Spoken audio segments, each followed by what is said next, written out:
ਅੱਜ ਆਪਾਂ ਪਾर्ट 5 करांगे 10th क्लास का 3rd चैप्टर है क्रॉस मल्टीप्लिकेशन मैथड जिन्होंने तिरछी गुणा विधि भी कहते हैं। इस टाइप दी दो इक्वेशनां दित्तियां होणीआं तुहानूं और अगर तुहानूं इक्वेशनस खुद बनाउणीआं आ तां भी तुसीं जिहड़ा मर्जी मैथड यूज़ कर सकदे हो। अगर तुहानूं मैथड का नाम मैंशन नहीं किया होया, अगर मैंशन किया होया मैथड आ तां तुहानूं उही मैथड लगाउणा पैना। इस करके पिछले जिहड़े मैथड आ जिहड़ा भी तुहानूं आसान लगदा तुसीं कोई भी मैथड यूज़ कर सकदे हो अगर तुहानूं उहदा नाम मैंशन नहीं किया होया।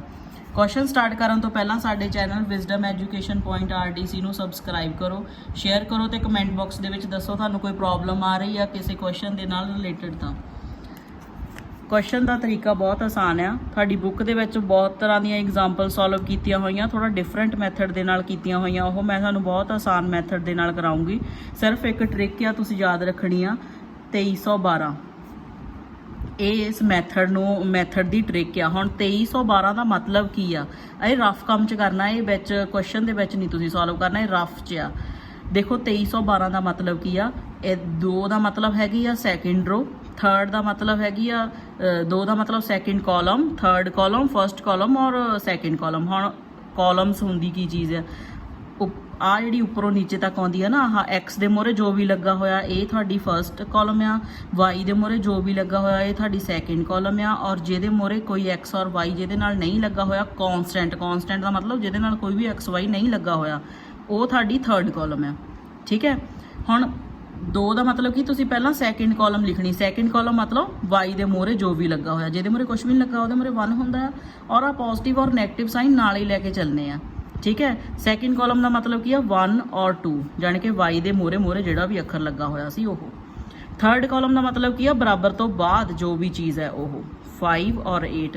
इत्थे बहुत जरूरी आह चीज़ पहला चैक करनी इक्वेशन दे विच कि जिहड़ी कॉन्सटेंट टर्म है जानी कि जिहदे नाल एक्स और वाई नहीं लगा होया वो हमेशा बराबर तो दूसरी साइड ते ही होनी चाहिए आ।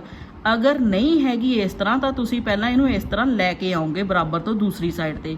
मान लो कि तुहाडे कोई इक्वेशन हुंदी 2x plus y minus 5 is equal to 0 आ वाली इक्वेशन हुंदी तो तुसीं सब तो पहला 5 नूं बराबर तो दूसरी पासे लैके जाना सी, की जाना सी 2x plus y is equal to 5, क्योंकि इधर माइनस लगी सी बराबर तो दूसरे पासे जाके 5 हो जाना सी। ठीक है, इस तरह इक्वेशन पहला तुसीं बनाउणी आ, उस तो बाद तुसीं सॉल्व करना शुरू करना क्वेश्चन। अच्छा जी, 3rd रो तुहाडे कोल हो गई सी, 3rd कॉलम। हुण फर्स्ट कॉलम दे विच की किया 2 और 3 आ साडी फर्स्ट कॉलम है, और अगेन सैकेंड कॉलम च की सी 1 और 2। देखो ये एक्स वाई यूज़ नहीं करना, ये सिर्फ एक्स वाई के मोहरे जो अखर लिखे हो जां फिर जिहड़ा कॉन्सटेंट है सिर्फ वो चीज़ यूज़ करनी है। ठीक है, हुण क्वेश्चन सॉल्व करने के लिए की करना, जिहड़े भी तुहानूं वेरीएबल का मतलब की आ कि जिहड़े भी उहदे विच एक्स और वाई दिते होए आ वो लिखने। इत्थे एक्स डिवाइड ऐदी छड्ड देना is equal to y divide ऐदी छड्ड देना इज़ इक्वल टू -1 डिवाइड। आ चीज़ चेते रखनी है 3rd दे विच -1 डिवाइड, और ये माइनस का 1 उसे तां ही आ सकता है जेकर तुसीं आ वाली चीज़ बराबर तो दूसरे पासे रखोगे जिहड़ी कॉन्सटेंट है। हुण देखो सॉल्व करने का तरीका बहुत सिंपल है, पहला उपर तो नीचे तक सॉल्व कर लेना। इदां दा अगे आपां ट्रायंगल वाला मैथड कीता सी ना, ਉਹਦੇ ਨਾਲ ਰਿਲੇਟਡ है ये। देखो पहला ऊपर तो नीचे तक सॉल्व कर लेना, मतलब 1 नूं 8 दे नाल मल्टीप्लाई करना तो 8 आ गया। फिर माइनस पाउणी आ माइनस फॉर्मूले का हिस्सा आ, ये पानी ही पानी आ। फिर थल्ले तो उपर तक जो जाना 5 नूं 2 दे नाल मल्टीप्लाई किया तो 10 आ गया। हुण देखो कित्थे गलती हुंदी आ, अगर मान लो कि 5 जिहड़ा है वो माइनस का हुंदा तो नियाणिਆਂ ने की करना सी, सीधे ते सीधा इत्थे 5 इत्थे ही माइनस का 10 इदां ही पा देना सी, ये गलत हो जाना सी। अगर ये नाल कोई माइनस है तो वो मल्टीप्लाई दे नाल ही आऊगी। ठीक है, मान लो कि तुहाडे कोल इदां हुंदा 5 2 माइनस दा 8 आ चीज़ हुंदी आ, रफ च करके दिखा दी तुहानूं। अगर तुसीं इदां मल्टीप्लाई करोगे 1 नूं 8 दे नाल तो इत्थे आ जाना सी -10, आ माइनस फार्मूले दी आ, नीचे तो उपर नूं करोगे तो इत्थे आ जाना सी 10, आ चीज़ होनी सी फिर। ठीक है, क्योंकि इहदे विच कोई माइनस नहीं हैगी इस करके डायरैक्टली सॉल्व हो रहा है। 5 नूं 3 दे नाल कीता ये आ गया 15, -8 नूं 2 दे नाल कीता मल्टीप्लाई तो ये आ गया 16। नैक्सट 4 - 3। ठीक है, मल्टीप्लाई करना है सीधा सीधा। हुण इहनूं सॉल्व कर लो, एक्स डिवाइड 8 दे विचों 10 माइनस कीते 8 चों तो 10 हो नहीं सकते, ओबीअसली 10 चों ही 8 होंगे तो 2 आ गया। ठीक है, और माइनस का साइन मैं इस करके अगे पाया क्योंकि 10 माइनस का बड़ा सी, is equal to y divide minus the 1 16 चो 5 माइनस किए हुण माइनस किहदे मोरे बड़े मोरे 16 दे मोरे सीगी is equal to minus the 1 divide 4 चो 3 माइनस किए 1 आ गया। ठीक है, क्योंकि 4 ਜਿਹੜਾ ਹੈ ਉਹ बड़ा सी माइनस प्लस ਦਾ ਸੀਗਾ, ਇਸ ਕਰਕੇ 1 प्लस ਦਾ ਆ। ਹੁਣ ਅੱਗੇ ਕੀ ਕਰਨਾ ਹੈ, 2 2 ਨੂੰ ਕੈਰੀ ਕਰਨਾ, ਮਤਲਬ 2 2 ਦੇ ਪੇਅਰ ਬਣਾ ਲੈਣੇ। ਪਹਿਲਾਂ x ਦੇ ਨਾਲ ਕਨਸਟੈਂਟ ਵਾਲੇ ਦਾ ਪੇਅਰ -1 ਡਿਵਾਈਡ 1, ਦੇਖੋ ਕ੍ਰਾਸ ਮਲਟੀਪਲਾਈ ਕਰੋਗੇ ਤਾਂ ਇੱਥੇ ਆ ਜਾਣਾ x, क्योंकि x ਨੂੰ 1 ਦੇ ਨਾਲ ਮਲਟੀਪਲਾਈ ਕੀਤਾ ਤਾਂ x ਹੀ ਆ ਗਿਆ, ਇਜ਼ ਇਕੁਅਲ ਟੂ -1 ਇੱਧਰ ਆਲਰੇਡੀ ਸੀਗਾ, ਜਦੋਂ 2 ਦੂਸਰੇ ਪਾਸੇ ਲੈ ਗਏ ਉਹ ਆ ਗਿਆ ਮਾਈਨਸ ਦਾ 2। ਦੇਖੋ ਕੋਈ ਪਲੱਸ ਦਾ ਹੋਵੇ ਤਾਂ ਦੂਸਰੇ ਪਾਸੇ ਜਾ ਕੇ ਮਾਈਨਸ ਦਾ ਹੋਣਾ ਆ, ਅਗਰ ਕੋਈ ਮਲਟੀਪਲਾਈ ਡਿਵਾਈਡ ਦਾ ਹੋਵੇ ਤਾਂ ਉਹ ਐਜ਼ ਇਟ ਇਜ਼ ਹੀ ਦੂਸਰੇ ਪਾਸੇ ਜਾਂਦਾ ਹੁੰਦਾ। x is equal to -1 multiply -2 ਕਿੰਨਾ ਆ ਗਿਆ ਪਲੱਸ ਦਾ 2। ਠੀਕ ਹੈ, ਇਸੇ ਤਰੀਕੇ ਦੇ ਨਾਲ y ਵਾਲਾ ਪੇਅਰ ਕਰੋ, ਇਜ਼ ਇਕੁਅਲ ਟੂ -1 ਡਿਵਾਈਡ 1, ਜਦੋਂ ਕ੍ਰਾਸ ਮਲਟੀਪਲਾਈ ਕੀਤਾ y ਨੂੰ 1 ਦੇ ਨਾਲ ਮਲਟੀਪਲਾਈ ਕੀਤਾ y, -1 ਨੂੰ -1 ਦੇ ਨਾਲ ਮਲਟੀਪਲਾਈ ਕੀਤਾ ਕਿੰਨਾ ਆ ਗਿਆ 1, y ਦੀ ਵੈਲਿਊ ਕਿੰਨੀ ਆ ਗਈ 1। ਆਹੀ ਤੁਹਾਡਾ ਆਨਸਰ ਹੈ, x ਦੀ ਵੈਲਿਊ ਸਾਡੇ ਕੋਲ ਆ ਗਈ 2 ਔਰ y ਦੀ ਵੈਲਿਊ ਕਿੰਨੀ ਆ ਗਈ 1। ਇਸੇ ਤਰੀਕੇ ਦੇ ਨਾਲ ਆਪਾਂ ਇੱਕ ਹੋਰ ਕੁਐਸਚਨ ਕਰਦੇ ਹਾਂ, ਤੁਹਾਡੀ ਬੁੱਕ ਦੇ ਵਿੱਚ ਬਹੁਤ ਇੰਪੋਰਟੈਂਟ ਕੁਐਸਚਨ ਹੈ, ਕਈ ਵਾਰੀ ਪੇਪਰ ਦੇ ਵਿੱਚ ਆਇਆ ਹੋਇਆ। ਉਹ ਕੀ ਕਹਿ ਰਿਹਾ ਆ, for what value of k will be the following pair of linear equation have no solution।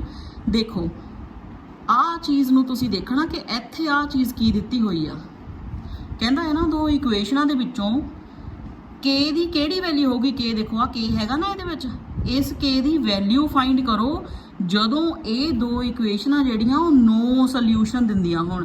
ਹੁਣ ਤੁਹਾਨੂੰ ਥੋੜੇ ਪਿਛਲੀਆਂ ਵੀਡੀਓਜ਼ ਦੇ ਵਿੱਚ ਸੈਕਿੰਡ ਜਾਂ ਫਰਸਟ ਵਾਲੀ ਵੀਡੀਓ ਦੇ ਵਿੱਚ ਮੈਂ ਤੁਹਾਨੂੰ ਦਿਖਾ ਲਿਆ ਸੀ, ਤੁਹਾਡੀ ਬੁੱਕ ਦੇ ਉੱਤੇ ਇੱਕ ਗ੍ਰਾਫ ਬਣਿਆ ਹੋਇਆ ਜਿਹਦੇ ਵਿੱਚ ਦੱਸਿਆ ਹੋਇਆ ਸੀ ਕਿ ਕਿਸੇ ਇਕੁਏਸ਼ਨ ਦਾ ਨੋ ਸੋਲਿਊਸ਼ਨ ਹੋਵੇ, ਜਾਣੀ ਕਿ ਕੋਈ ਹੱਲ ਨਾ ਹੋਵੇ, ਤਾਂ ਉਹ ਇਕੁਏਸ਼ਨਾਂ ਕਿਸ ਟਾਈਪ ਦੀਆਂ ਹੁੰਦੀਆਂ ਉਹ ਤੁਹਾਨੂੰ ਲਰਨ ਕਰਨਾ ਪੈਣਾ। ਉਹ ਟੇਬਲ ਉਹ ਸੀਗਾ a1 divide a2 is equal to b1 divide b2 not equal to c1 divide c2, ਆਹ ਵਾਲੀ ਚੀਜ਼ ਸੀਗੀ ਇਹਦੇ ਵਿੱਚ।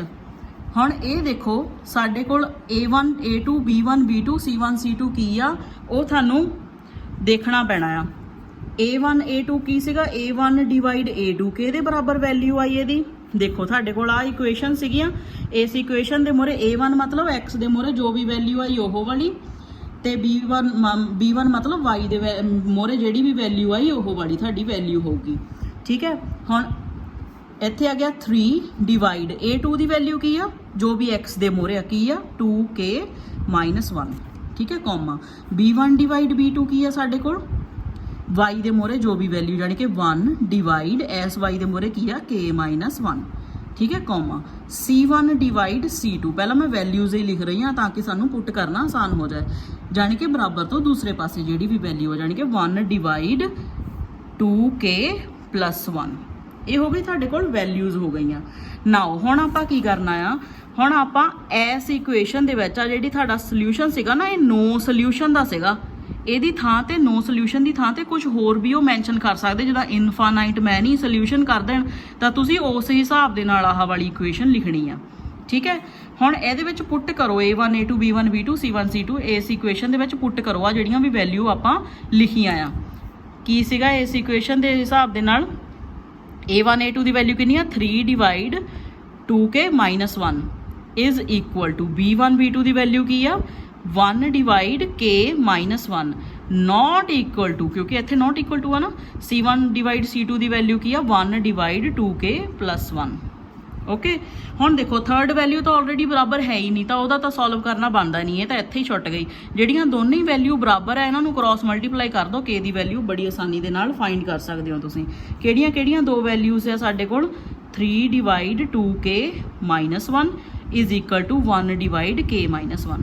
ਠੀਕ ਹੈ, ਕੰਪੇਅਰ ਕਰ ਦਿੱਤਾ, ਕ੍ਰਾਸ ਮਲਟੀਪਲਾਈ ਕਰ ਦਿਓ, ਕ੍ਰਾਸ ਮਲਟੀਪਲਾਈ ਇਸ ਤਰੀਕੇ ਦੇ ਨਾਲ। ਠੀਕ ਹੈ, ਕਿਉਂਕਿ ਵਿੱਚ ਇਜ਼ ਇਕੁਅਲ ਟੂ ਆ, ਜਦੋਂ ਇੱਧਰ 3 ਸੀ ਆਲਰੇਡੀ, ਇਹਨੂੰ 3 ਦੇ ਨਾਲ ਮਲਟੀਪਲਾਈ ਕੀਤਾ k -1 ਐਜ਼ ਇਟ ਇਜ਼ ਆ ਗਿਆ, ਇਜ਼ ਇਕੁਅਲ ਟੂ ਇੱਧਰ 1 ਸੀ, ਇਹਨੂੰ ਦੂਸਰੇ ਪਾਸੇ ਲੈ ਗਏ ਮਲਟੀਪਲਾਈ ਹੋ ਗਿਆ k -1।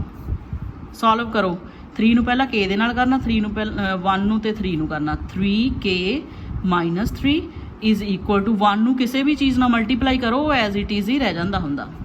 ਠੀਕ ਹੈ, k ਵਾਲੀਆਂ ਟਰਮ ਇੱਕ ਸਾਈਡ ਤੇ ਲੈ ਜਾਓ, k ਤੋਂ ਬਿਨਾਂ ਵਾਲੀਆਂ ਇੱਕ ਸਾਈਡ ਤੇ ਲੈ ਜਾਓ, 3k ਆਲਰੇਡੀ ਸੀਗਾ, ਆ 2k ਇੱਧਰਲੇ ਪਾਸੇ ਆ ਨਾ, ਇਹਨੂੰ ਜਦੋਂ ਬਰਾਬਰ ਤੋਂ ਇੱਧਰਲੇ ਪਾਸੇ ਲੈ ਕੇ ਆਂਦਾ ਤਾਂ ਉਹ ਮਾਈਨਸ ਦਾ ਹੋ ਗਿਆ, ਇਜ਼ ਇਕੁਅਲ ਟੂ ਇੱਧਰ -1 ਸੀਗਾ, 3 ਇੱਧਰ ਮਾਈਨਸ ਦਾ ਸੀ, ਬਰਾਬਰ ਤੋਂ ਦੂਸਰੇ ਪਾਸੇ ਲੈ ਗਿਆ, ਇਹ ਹੋ ਗਿਆ ਪਲੱਸ ਦਾ। ਠੀਕ ਹੈ, 3 ਦੇ ਵਿੱਚੋਂ 2 ਮਾਈਨਸ ਕੀਤੇ, ਇਕੱਲਾ k ਰਹਿ ਗਿਆ। ਹੁਣ k ਪੋਜ਼ਿਟਿਵ ਦਾ ਆ ਕਿਉਂਕਿ 3 ਜਿਹੜਾ ਸੀਗਾ ਉਹ ਬੜਾ ਆ ਔਰ 3 ਜਿਹੜਾ ਉਹ ਪੋਜ਼ਿਟਿਵ ਦਾ ਆ, ਇਜ਼ ਇਕੁਅਲ ਟੂ ਮਾਈਨਸ ਦਾ 1 ਤੇ ਪਲੱਸ ਦਾ 3, ਆਪਸ ਦੇ ਵਿੱਚ ਤਾਂ ਮਾਈਨਸ ਹੋਣੇ ਆ, 3 ਦੇ ਵਿੱਚੋਂ 1 ਮਾਈਨਸ ਕੀਤਾ ਕਿੰਨਾ ਆ ਗਿਆ 2। ਹੁਣ 2 ਜਿਹੜਾ ਆ ਉਹ ਸਾਡੇ ਕੋਲ ਪਲੱਸ ਦਾ ਆ ਕਿਉਂਕਿ 3 ਦੇ ਮੂਹਰੇ ਜਿਹੜਾ ਲੱਗਾ ਆ ਸੀ ਸਾਈਨ ਉਹ ਪਲੱਸ ਦਾ ਸੀ। ਇਸ ਤਰ੍ਹਾਂ k ਦੀ ਵੈਲਿਊ ਸਾਡੇ ਕੋਲ ਕਿੰਨੀ ਫਾਈਂਡ ਹੋ ਗਈ, 2 ਫਾਈਂਡ ਹੋ ਗਈ। ਠੀਕ ਹੈ, ਇਹ ਕੁਐਸਚਨ ਬਹੁਤ ਵਾਰੀ ਪੇਪਰ ਦੇ ਵਿੱਚ ਆਇਆ ਹੋਇਆ ਔਰ ਬਹੁਤ ਆਸਾਨ ਕੁਐਸਚਨ ਹੈ। ਮੰਨ ਲਓ ਕਿ ਅਗਰ ਤੁਹਾਡੇ ਕੋਲ ਇੱਥੇ ਇਨਫਾਈਨਾਈਟ ਮੈਨੀ ਸੋਲਿਊਸ਼ਨ ਦਾ ਇਦਾਂ ਦਾ ਕੋਈ ਚੀਜ਼ ਆ ਜਾਂਦੀ ਜਿਹਦੇ ਵਿੱਚ ਆਹ ਤਿੰਨੇ ਹੀ ਬਰਾਬਰ ਹੋਣ, ਫੇਰ ਕਿੱਦਾਂ ਸੋਲਵ ਕਰਨਾ ਹੈ ਤੁਸੀਂ ਉਸ ਚੀਜ਼ ਨੂੰ, ਜਾਣੀ ਕਿ a1/a2 is equal to b1/b2 is equal to c1/c2, ਇੱਦਾਂ ਦੀ ਕੋਈ ਇਕੁਏਸ਼ਨ ਆ ਜਾਵੇ, ਫੇਰ ਕਿੱਦਾਂ ਸੋਲਵ ਕਰਨੀ ਆ। ਫਿਰ ਤੁਸੀਂ ਸੋਲਵ ਕਰਨੀ ਆ ਫਰਸਟ ਔਰ ਥਰਡ ਦਾ ਪੇਅਰ ਕਰ ਲੈਣਾ, ਸੈਕਿੰਡ ਔਰ ਥਰਡ ਦਾ ਪੇਅਰ ਕਰ ਲੈਣਾ। ਠੀਕ ਹੈ, ਆਪਸ ਦੇ ਵਿੱਚ 2-2 ਪੇਅਰ ਕਰਕੇ ਸੋਲਵ ਕਰ ਲੈਣੀਆਂ, 2 ਇਕੁਏਸ਼ਨਾਂ ਬਣੂਗੀਆਂ, ਉਹਨੂੰ ਜਿਹੜੇ ਮਰਜ਼ੀ ਮੈਥਡ ਨਾਲ 2312 ਵਾਲਾ ਮੈਥਡ ਲਗਾ ਲਓ ਜਾਂ ਐਲੀਮੀਨੇਸ਼ਨ ਮੈਥਡ ਲਗਾ ਲਓ, ਕੋਈ ਵੀ ਮੈਥਡ ਦੇ ਨਾਲ ਤੁਸੀਂ ਉਹਨੂੰ ਸੋਲਵ ਕਰ ਸਕਦੇ ਹੋ। ਔਰ ਜਿਹੜੇ ਇਕੁਏਸ਼ਨਾਂ ਵਾਲੇ ਕੁਐਸਚਨ ਹੈ ਉਹਨਾਂ ਦੀਆਂ ਪਹਿਲਾਂ ਤੁਸੀਂ ਆਪ ਖੁਦ ਇਕੁਏਸ਼ਨਾਂ ਫਾਈਂਡ ਕਰੋਗੇ, ਉਸ ਤੋਂ ਬਾਅਦ ਤੁਸੀਂ ਉਸ ਨੂੰ ਮੈਥਡ ਦੇ ਵਿੱਚ ਕਨਵਰਟ ਕਰੋਗੇ। ਅਗਰ ਕੋਈ ਵੀ ਪ੍ਰੋਬਲਮ ਆ ਰਹੀ ਆ ਇਸ ਟੌਪਿਕ ਦੇ ਨਾਲ ਰਿਲੇਟਡ ਤਾਂ ਤੁਸੀਂ ਵੱਧ ਤੋਂ ਵੱਧ ਕੁਐਸਚਨ ਸਾਨੂੰ ਲਿਖ ਕੇ ਕਮੈਂਟ ਬਾਕਸ ਦੇ ਵਿੱਚ ਦੱਸ ਸਕਦੇ ਹੋ, ਤੁਹਾਨੂੰ ਸੋਲਵ ਕਰਵਾ ਦਿੱਤੇ ਜਾਣਗੇ। Okay, thank you.